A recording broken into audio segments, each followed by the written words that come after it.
जय श्री कृष्णा। राधे राधे। श्रोताओं, कैसे हैं आप सभी। मैं आशा करती हूँ भगवान श्री कृष्ण की कृपा से आप सभी स्वस्थ होंगे, मंगलमय होंगे। श्रोताओं, इसी मंगल कामना के साथ आज का हम माघ मास महात्म्य का अगला अध्याय आरंभ करते हैं। परंतु उससे पहले मैं आपको सुनाना चाहती हूँ भगवान विष्णु की एक सच्ची कथा, जिसका आप रसपान करते ही आनंदमय महसूस करेंगे, जिससे सुनने मात्र से सभी मनोकामनाएं पूर्ण होती हैं। एक गांव में एक निर्धन जुलाहा दंपति रहता था। जुलाहे का नाम था माधव और उसकी पत्नी का नाम कांता था। वे दोनों बहुत परिश्रमी थे, सारा दिन काम करते, सुंदर सुंदर कपड़े बनाते, किंतु उनके बने कपड़ों की उनको अच्छी कीमत नहीं मिल पाती थी। फिर भी जो मिलता वे उसी में संतुष्ट रहते और एक टूटी फूटी झोपड़ी में रहकर अपना जीवन व्यतीत करते थे।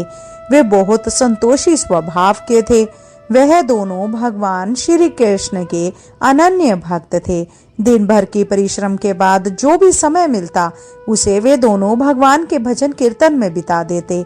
माधव के पास एक तानपुरा और एक खड़ताल थी। जब वह दोनों मिलकर भजन गाते तो माधव तानपुरा बजाता और उसकी पत्नी खड़ताल। फिर तो दोनों भगवान के भजन में ऐसे डूब जाते कि उनको अपनी भूख प्यास की चिंता ही नहीं रहती। उन्होंने अपनी दीनहीन अवस्था के लिए कभी भगवान को कोई उल्हाना नहीं दिया और अपने इसी जीवन में प्रसन्न थे। इसीलिए एक दुख उनको सदा सताता रहता कि उनके कोई संतान नहीं थी। इसको लेकर वह सदा चिंतित रहा करते थे। चिंता तो थी, परंतु फिर भी दोनों सदा भगवान की भक्ति में मगन रहते। इसको भी उन्होंने भगवान की लीला समझकर स्वीकार कर लिया और निष्काम भाव से भगवान श्री कृष्ण भक्ति में लीन रहते। जब उनकी आयु अधिक होने लगी तो एक दिन माधव ने सुंदर से कहा कि हमारी कोई संतान नहीं है। कहते हैं कि संतान के बिना मुक्ति प्राप्त नहीं होती। अब हमारी आयु भी अधिक हो चली है, ना जाने कब बुलावा आ जाए। मरने के बाद हमारी चिता को अग्नि कौन देगा? कौन हमारे लिए तर्पण आदि कार्य करेगा? कैसे हमारी मुक्ति होगी? माधव बोला, तू क्यों चिंता करती है? ठाकुर जी है ना, वही सब देखेंगे। माधव ने यह बात कह तो दी, परंतु वह भी चिंता में डूब गया। तभी उसके मन में एक विचार आया। वह नगर में गया और श्री कृष्ण के बाल रूप की एक मूर्ति ले आया। घर आकर बोला, अब तुझे चिंता करने की कोई आवश्यकता नहीं है। मैं यह बाल गोपाल लेकर आया हूँ। अब से यही हमारे पुत्र हैं। माधव बोला, अगर हम संतानहीन हैं तो यह भी इन्हीं की इच्छा है। हम इनको ही अपने पुत्र के समान प्रेम करेंगे, यही हमारे पुत्र का दायित्व पूर्ण करेंगे। माधव की यह बात सुनकर कांता अत्यंत प्रसन्न हुई। उसने बाल गोपाल को लेकर अपने हृदय से लगा लिया और बोली, आप बिल्कुल ठीक कह रहे हैं, आज से यही हमारा लाला है। फिर क्या था, दोनों पति पत्नी ने घर का एक कोना साफ करके वहां बाल गोपाल के लिए एक स्थान बनाया और एक चौकी लगाकर उस पर बाल गोपाल को विराजित कर दिया। उस दिन से जुलाहा दंपति का नियम हो गया। वह प्रतिदिन बाल गोपाल को स्नान कराते, उनको धुले वस्त्र पहनाते, अपने पुत्र की तरह उनको लाड लड़ाते, उन्हीं के सामने बैठकर भजन कीर्तन करते और वहीं सो जाते थे। वो दोनों अपने हाथ से बाल गोपाल के लिए सुंदर वस्त्र बनाकर उनको पहनाते, उन्हें खाना खिलाते, उनको झूला झूलाते और रात को उनको सुलाकर ही स्वयं सोते थे। इन सब में उनको बड़ा आनंद आता। धीरे धीरे दोनों बाल गोपाल को अपनी संतान के समान ही प्रेम करने लगे। बाल कृष्ण अब उनके परिवार का हिस्सा बन गए थे। कांता का नियम था कि वह रोज पहले अपने हाथों से अपने लाला को भोजन कराती, तब स्वयं भोजन करती थी। लाला को भोजन कराते समय उसको ऐसा ही प्रतीत होता जैसे वह अपने पुत्र को ही भोजन करा रही हो। उन दोनों के निश्चल प्रेम को देखकर करुणा निधान भगवान अत्यंत प्रसन्न हुए और उन्होंने अदृश्य रूप में आकर स्वयं भोजन खाना आरंभ कर दिया। कांता जब प्रेम पूर्वक बाल गोपाल को भोजन कराती तो भगवान को प्रतीत होता मानो वह अपनी माँ के हाथों से भोजन कर रहे हों। उनको कांता के हाथ से प्रेम पूर्वक मिलने वाले हर कौर में माँ का प्रेम प्राप्त होता था। भगवान श्री कृष्ण स्वयं माँ की उस प्रेम लीला के वशीभूत हो गए, किंतु कांता कभी नहीं जान पाई कि स्वयं बाल गोपाल उनके हाथ से भोजन करते हैं। एक दिन घर का काम बहुत अधिक होने के कारण कांता बाल गोपाल को भोजन कराना भूल गई। गर्मी का समय था। बड़ी दोपहरी में दोनों पति पत्नी कार्य करते करते थक गए और बिना भोजन किए ही सो गए।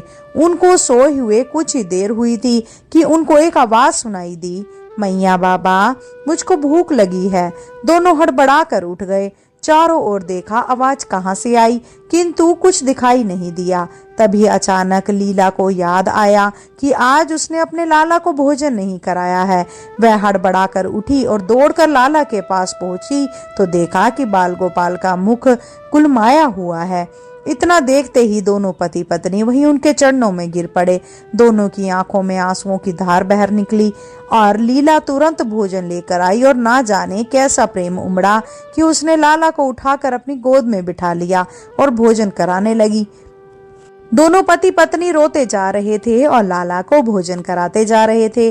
साथ ही बार बार उनसे अपने द्वारा हुए अपराध के लिए क्षमा मांगते जा रहे थे। ऐसा परगान प्रेम देखकर भगवान अत्यंत द्रवित हुए और अंतर्यामी भगवान श्री हरि साक्षात रूप में प्रकट हो गए। भगवान ने अपने हाथों से अपने रोते हुए माता पिता की आंखों से आंसू पोंछे और बोले, प्रिय भक्त, मैं तुम्हारी भक्ति और प्रेम से अत्यंत प्रसन्न हूँ। तुम जो चाहो वर मांगो, मैं तुम्हारी प्रत्येक इच्छा पूर्ण करूंगा। इतना सुनते ही दोनों भगवान के चरणों में गिर पड़े और बोले, दया निधान, आप हमसे प्रसन्न हैं और स्वयं हमारे सम्मुख उपस्थित हैं। इसी से हमारा जीवन धन्य हो गया। इससे अधिक हमें और क्या चाहिए? इससे अधिक किसी भी वस्तु का भला क्या महत्व हो सकता है? आपकी कृपा हम पर बनी रहे, बस इतनी कृपा करना। भगवान श्री हरि बोले, यदि तुम चाहो तो मैं तुम्हारे जीवन में संतान के अभाव को समाप्त कर तुम्हें एक सुंदर संतान प्रदान करूं। यह सुनते ही माधव और कांता एकदम व्याकुल होकर बोले, नहीं भगवान, हमको संतान नहीं चाहिए। उनका उत्तर सुनकर भगवान ने पूछा, परंतु क्यों? अपने जीवन में संतान की कमी को पूर्ण करने के लिए ही तो तुम मुझको अपने घर लेकर आए थे। यह सुनकर वह दोनों बोले, प्रभु, हमको भय है कि यदि आपको संतान प्राप्त हो गई तो हमारा मोह संतान के प्रति बढ़ जाएगा और हम अब की तरह आपकी सेवा नहीं कर पाएंगे। उनका प्रेम और भक्ति से भरा उत्तर सुनकर करुणा निधान भगवान करुणा से भर उठे। उनके विचार सुनकर स्वयं भगवान की आंखों में अश्रु गिरने लगे। भगवान श्री हरि विष्णु बोले, हे मैया और बाबा, मैं यहाँ आया तो था आपके ऋण को उतारने के लिए, किंतु आपने तो मुझको सदा सदा के लिए अपना ऋणी बना दिया। मैं आपके प्रेम का यह ऋण कभी नहीं उतार पाऊंगा। मैं सदा सदा तुम दोनों का ऋणी रहूंगा। मैं तुम्हारे प्रेम से अत्यंत प्रसन्न हूँ। तुमने अपने निर्मल प्रेम से मुझको भी अपने बंधन में बांध लिया है। मैं तुम्हें वचन देता हूँ कि आज से मैं तुम्हारे पुत्र के रूप में तुम्हारे समस्त कार्य पूर्ण करूंगा। तुम्हें कभी संतान का भाव नहीं होने दूंगा। तुम ये तो जानते ही हो कि मेरा वचन कभी असत्य नहीं होता। ऐसा कहकर भक्त वत्सल भगवान बाल गोपाल की प्रतिमा में विलीन हो गए। उस दिन से माधव और कांता का जीवन बिल्कुल ही बदल गया। उन्होंने सारा काम धंधा छोड़ दिया और सारा दिन बाल गोपाल के भजन कीर्तन उनकी सेवा में व्यतीत करने लगे। भजन करते हुए उनको ना भूख सताती और ना ही प्यास लगती थी। उन्होंने सभी प्रकार की इच्छाओं को पूर्ण रूप से त्याग दिया। अब माधव कभी कोई कार्य करता तो केवल अपने बाल गोपाल के लिए सुंदर सुंदर वस्त्र बनाने का। उनके सामने जब भी कोई परेशानी आती, एक बालक के रूप में उपस्थित हो जाते और उनके समस्त कार्य पूर्ण कर देते। वह दंपति और बालक गांव भर में चर्चा का विषय बन गए, किंतु गांव में कोई भी यह नहीं जान पाया कि वह बालक कौन है, कहां से आता है और कहां चला जाता है। धीरे धीरे समय बीतने लगा। अब जुलाहे दंपति बूढ़े हो चले थे, किंतु भगवान की कृपा उन पर बनी रही। अब दोनों की आयु पूर्ण होने का समय आ चला था। भगवत प्रेरणा से उनको यह ज्ञात हो गया कि अब उनका समय पूरा होने वाला है। इसी के चलते एक दिन दोनों ने भगवान को पुकारा। ठाकुर जी तुरंत प्रकट हो गए और उनसे उनकी इच्छा जाननी चाहिए। दोनों भक्त दंपति भगवान के चरणों में प्रणाम करके बोले, हे प्रभु, हमने अपने पूरे जीवन में आपसे कभी कुछ नहीं मांगा, किंतु अब जीवन का अंतिम समय आ गया है, इसीलिए आपसे कुछ मांगना चाहते हैं। भगवान बोले, निसंकोच होकर अपनी कोई भी इच्छा को हो तो वह कहिए, मैं वचन देता हूँ कि तुम्हारी प्रत्येक इच्छा को पूर्ण करूंगा। तब बाल गोपाल के अगाध प्रेम में डूबे वह वृद्ध दंपति बोले, हे नाथ, हमने अपने पुत्र के रूप में आपको देखा है, आपने भी पुत्र के समान ही हमारी सेवा की है। अब वह समय आ गया है जिसके लिए कोई भी माता पिता पुत्र की कामना करते हैं। हे दीन बंधु, हमारी इच्छा है कि हम दोनों पति पत्नी के प्राण एक साथ निकलें। हे दया निधान, जिस प्रकार एक पुत्र अपने माता पिता की अंतिम क्रिया करता है और उनको मुक्ति प्रदान करता है, उसी प्रकार हे परमेश्वर, हमारी अंतिम क्रिया आप अपने हाथों से कर हमें मुक्ति प्रदान करें। श्री हरि ने दोनों को उनकी इच्छा पूर्ण करने का वचन दिया और बाल गोपाल के विग्रह में विलीन हो गए। अंत में वह दिन आ गया जब प्रत्येक जीव को यह शरीर छोड़ना पड़ता है। दोनों वृद्ध दंपति बीमार पड़ गए। उन दोनों की भक्ति की चर्चा गांव भर में थी, इसीलिए गांव के लोग उनका हाल जानने के लिए उनकी झोपड़ी के पास आ गए। किंतु उन दोनों का ध्यान तो श्री हरि में रम चुका था। उनको नहीं पता था कि कौन आया है कौन नहीं। तभी अचानक एक चमत्कार हुआ। जुलाहे की झोपड़ी एक तीव्र और अलौकिक प्रकाश से भर उठी। वहां उपस्थित समस्त लोगों की आंखें बंद हो गई। किसी को कुछ भी दिखाई नहीं पड़ रहा था। कुछ लोग तो झोपड़ी से बाहर आ गए, कुछ वहीं धरती पर बैठ गए। तभी श्री हरि अपने दिव्य चतुर्भुज रूप में प्रकट हुए। उनकी अद्भुत शोभा समस्त सृष्टि को आलोकित करने वाली थी, जो वातावरण में एक दिव्य सुगंध भर गई। वे अपनी मंद मंद मुस्कान से अपने उन भक्त माता पिता की ओर देख रहे थे। उनका यह दिव्य रूप देखकर दोनों वृद्ध अत्यंत आनंदित और मंत्रमुग्ध हो जा रहे थे।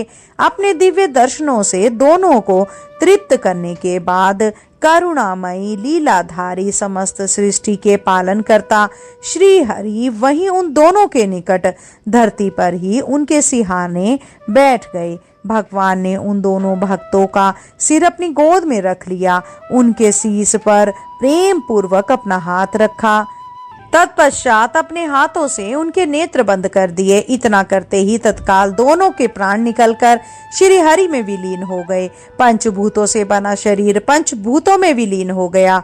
कुछ समय बाद जब वह दिव्य प्रकाश का लोप हुआ तो सभी उपस्थित ग्रामीणों ने देखा कि वहां पर ना तो माधव था, ना ही कांता थी और ना ही बाल गोपाल बचे थे, तो मात्र कुछ फूल जो धरती पर पड़े थे वे ही बचे थे और एक दिव्य सुगंध जो वातावरण में चारों ओर फैली थी। विस्मित ग्रामीणों ने श्रद्धा से उस धरती को नमन किया। उन पुष्पों को उठाकर ग्रामीण वासियों ने शीश से लगाया तथा माधव और कांता की भक्ति और गोविंद के नाम का गुणगान करते हुए चल दिए, उन पुष्पों को श्री गंगा जी में विसर्जित करने के लिए। सच्चा भक्त वही है जो एक क्षण के लिए भी भक्ति से विमुख नहीं होता है, अर्थात जिसका चित्त ईश्वर में अखंड बना रहता है, वही सच्चा भक्त कहलाता है। सरल शब्दों में कहें तो भक्ति के अंतिम चरण का अनुभव करने वाले को ही भक्त कहते हैं। एक बार प्रेम से बोलिए विष्णु भगवान की जय। श्रोताओं, आइए अब रसपान करते हैं माघ मास महात्म्य की आगे की कथा। अप्सरा कहने लगी, हे राक्षस। वह ब्राह्मण कहने लगा कि इंद्र, इस प्रकार अपनी अमरावती पूरी हो गया। सो हे कल्याणी, तुम भी देवताओं से सेवा किए जाने वाले प्रयाग में माघ मास में स्नान करने से निष्पाप होकर स्वर्ग में जाओगी। सो मैंने उस ब्राह्मण के यह वचन सुनकर उसके पैरों में पड़कर प्रणाम किया और घर में आकर सब भाई बांधव, नौकर चाकर, धन आदि त्याग कर शरीर को नष्ट होने वाली वस्तु समझकर घर से निकली और माघ में गंगा यमुना के संगम पर जाकर स्नान किया। सो हे निशाचर, 3 दिन के स्नान से मेरे सब पाप नष्ट हो गए और 27 दिन के पुण्य से मैं देवता हो गई और पार्वती जी की सखी होकर सुख से निवास करती हूँ। इसीलिए मैं प्रयाग के महात्म्य को याद करके सब देवताओं के सहित माघ में प्रयाग स्नान करती हूँ। सो मैंने अपना यह सब वृतांत तुमसे कहा।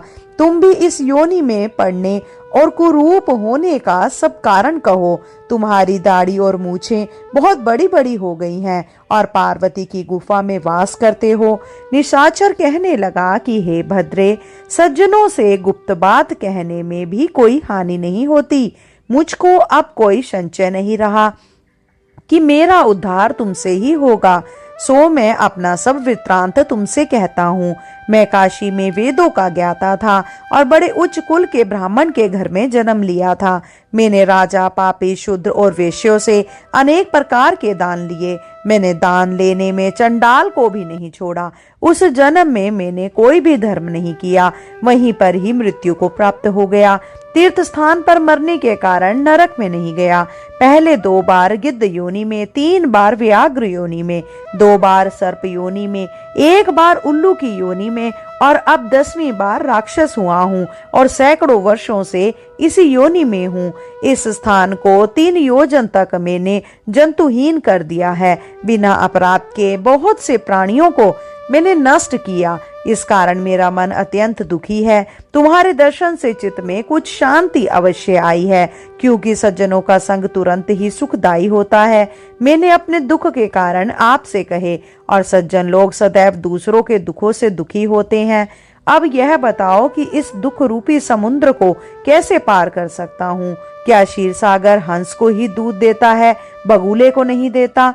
दत्तात्रेय जी कहने लगे कि इस प्रकार उसके वचन सुनकर कांचन मालिनी कहने लगी कि हे राक्षस, मैं अवश्य तुम्हारा कल्याण करूंगी। मैंने दृढ़ प्रतिज्ञा की है कि तुम्हारी मुक्ति के लिए प्रयत्न करूंगी। मैंने बहुत बार प्रयाग में स्नान किया है। वेद जानने वाले ऋषियों ने दुखी को दान देने की प्रशंसा की है। समुद्र में जल बरसाने से क्या लाभ? प्रयाग में स्नान करने का 1 बार का फल मैं तुझसे देती हूँ, उसी से तुमको स्वर्ग की प्राप्ति होगी। उसके फल का अनुभव मैं कर चुकी हूँ। तब उस अप्सरा ने अपने गीले वस्त्र का जल निचोड़कर हाथ को जल में लेकर माघ स्नान के फल को उस राक्षस को अर्पण किया। उसी समय पुण्य प्राप्त कर राक्षसी शरीर को छोड़कर तेजमय सूर्य के सदृश देवता रूप हो गया और आकाश में विमान पर चढ़कर अपनी कांति से चारों दिशाओं को प्रकाशित करता हुआ शोभायमान हुआ और कहने लगा कि ईश्वर ही जानता है तुमने कितना उपकार मुझ पर किया है। अब भी कृपा कुछ शिक्षा दो, जिससे मैं कभी पाप न करूं। अब मैं तुम्हारी आज्ञा पाकर स्वर्ग में जाऊंगा। तब कांचन मालिनी ने कहा कि सदैव धर्म की सेवा करो, काम रूपी शत्रु को जीतो, दूसरों के गुण और दोषों का वर्णन मत करो, शिव और वासुदेव का पूजन करो, इस देह का मोह मत करो, पत्नी, पुत्र, धन आदि की ममता त्यागो, सत्य बोलो, वैराग्य भाव धारण कर योगी बनो। मैंने तुमसे यह धर्म के लक्षण कहे। अब तुम देवता रूप होकर शीघ्र ही स्वर्ग को जाओ। दत्तात्रेय जी कहने लगे कि इस प्रकार गंधर्वों से शोभित वह राक्षस कांचन मालिनी को नमस्कार करके स्वर्ग को गया और देव कन्याओं ने वहां आकर कांचन मालिनी पर पुष्पों की वर्षा की और प्रेम पूर्वक कहा कि हे भद्रे, तुमने इस राक्षस का उद्धार किया। इस दुष्ट के डर से कोई भी इस वन में प्रवेश नहीं करता था। अब हम निडर होकर विचरेंगी। इस प्रकार कांचन मालिनी उस राक्षस का उद्धार करके प्रेम पूर्वक देव कन्याओं से क्रीड़ा करते हुए शिवलोक को गई। बोलिए श्री हरि विष्णु भगवान की जय। श्रोताओं, आज की कथा यहीं खत्म होती है। मैं आशा करती हूँ कि मेरे द्वारा सुनाई गई इन माघ मास के महात्म्यों की कहानियों को आपने बहुत प्रेम पूर्वक सुना होगा। अगर आपको वीडियो पसंद आई हो तो वीडियो को लाइक और शेयर करें, और अगर आप चैनल पे नए हैं तो कृपया करके चैनल को सब्सक्राइब अवश्य करें। आज के लिए इतना ही। शीघ्र मिलते हैं नई वीडियो और नई जानकारी के साथ। जब तक के लिए जय श्री कृष्णा, राधे राधे।